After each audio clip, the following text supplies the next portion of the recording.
Hello people, it's Gino here from realeverydayenglish.com. Today we're going to be taking a look at some of the most common and useful idioms and phrases that use the word blood. So let's do this.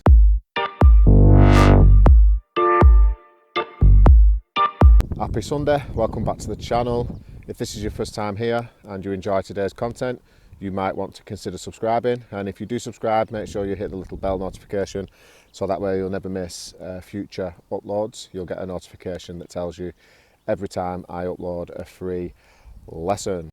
Before we get into today's examples, I just want to say that the second episode of Great News Report for English Learners is going to be uploaded on my friend's channel today.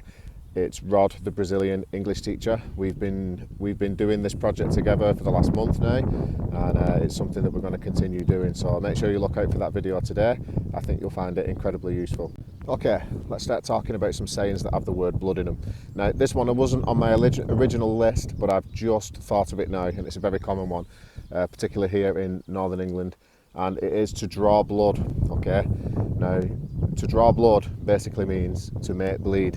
So let's say, for example, my friend has a dog. I go around to her house and her dog bites me, okay? But she doesn't see it. So then I said to her, your dog's just bit me. And she said, was it bad?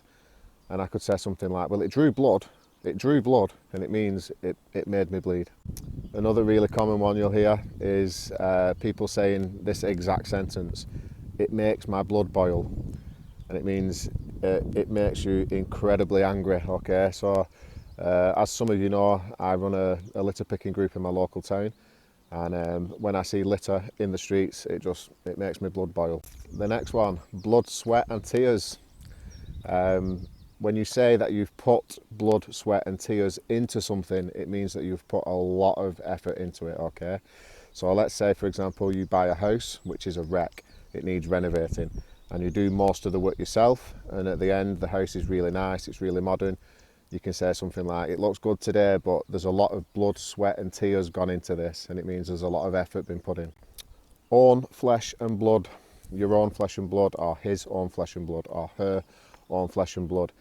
It means family, okay?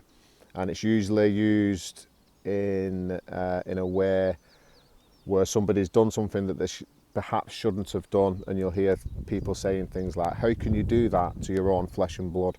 And it means, how can you do such a thing to your own family? To have blood on one's hands. This means to be responsible for the death of another person, or maybe an animal.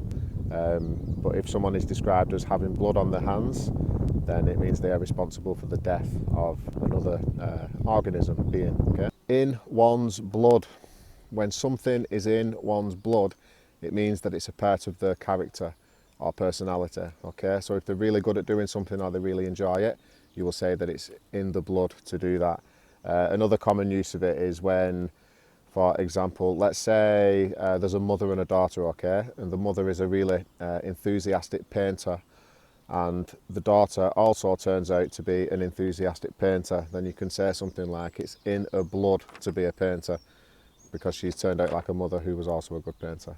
The next one, in cold blood, which basically means without feeling, without compassion. And I'm sorry, but the example is going to be really a really negative example, but there's only a negative example I can give you due to the nature of the actual saying. So in cold blood, we could say something like, the man was murdered by a group of criminals in cold blood, and it means without feeling or compassion.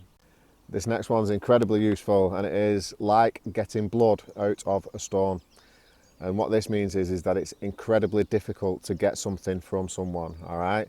So let's say, for example, you've been asking for a pay rise at work, but you can't get one. Then you can say something like, trying to get a pay rise out of my boss is like trying to get blood out of a stone, because obviously we know that getting blood out of a stone is impossible. That is it for today's video, guys. Hope you enjoyed it. As always, if you did enjoy it and find it useful, please feel free to share it with your English learning friends who you think it may help also. Until the next video, take care, bye bye, ciao.